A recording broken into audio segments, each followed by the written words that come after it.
Hello again, and thank you for taking a moment with Mel. Today, we are going to talk about a Jamaican saying.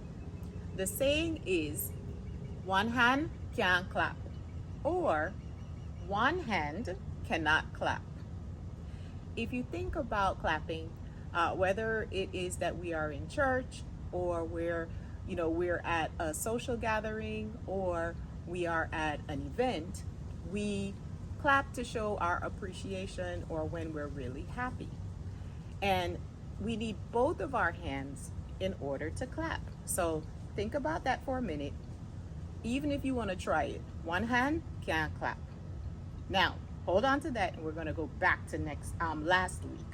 Last week, we talked about some things that you needed to do during the week.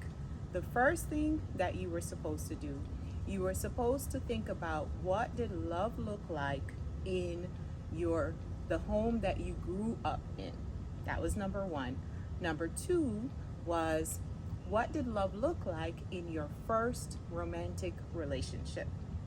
The third thing you were supposed to think about was your primary female role model. As they matured, are they happy and are they healthy? Those three questions help us to figure out two things actually. What does our past look like and what does our future look like? If you're already making some changes in order to get to that best you, that healthier you, awesome, great. But if you haven't quite decided to make some changes yet, if you look at your past, you'll see where you're coming from. And then if you look at your primary female role model, you'll see what your future looks like if you make absolutely no changes. Now, I have been married one time to the same person. I have never been divorced, but I have had two distinctly different marriages.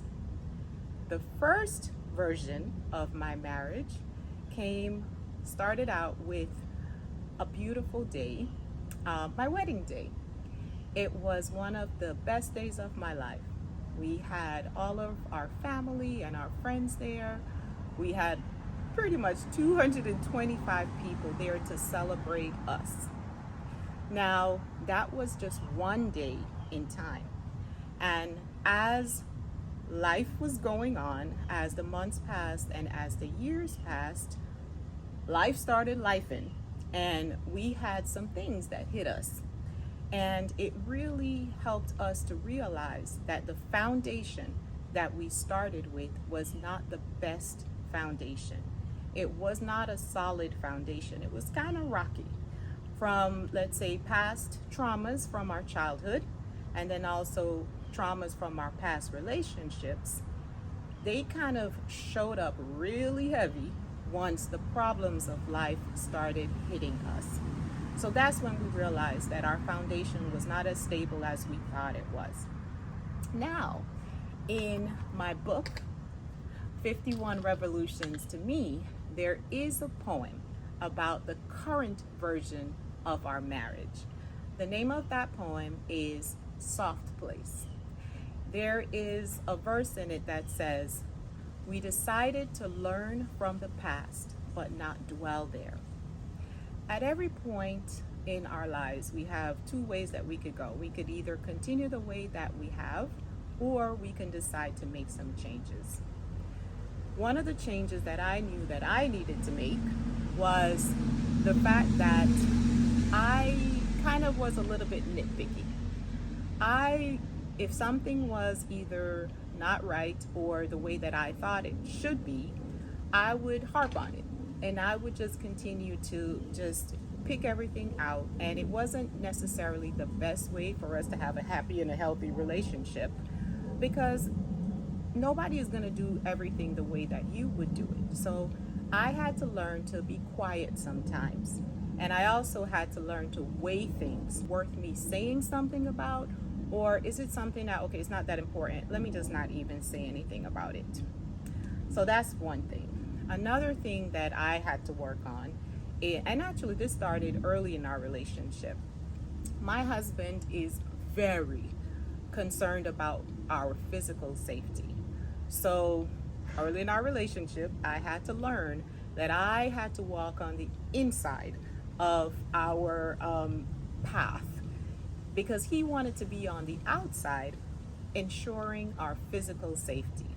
Also, anytime we go to a restaurant, he's the one that has to sit looking at the door. He has to be able to figure out what's going on at all times in order to ensure our safety. And actually, that works out pretty good for me because I can actually sit down and relax, and I don't have to be paying attention to everything because I know that he is in charge of our physical safety. Not only do we have to think about our physical safety, but we also have to ensure that our hearts are being taken care of, our emotional safety. So if you're concerned about our physical safety, that's wonderful, but we also need you to be equally as vigilant about our emotional safety, our hearts.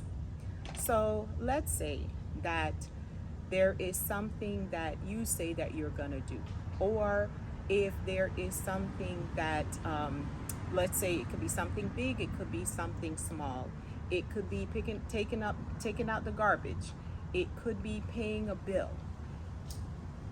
We shouldn't have to remind you all the time, because what ends up happening is every time we have to remind you, every time we have to go and do it ourselves, what we end up doing is we end up doing it, but we hold a little bit of a grudge. We grudgingly do it.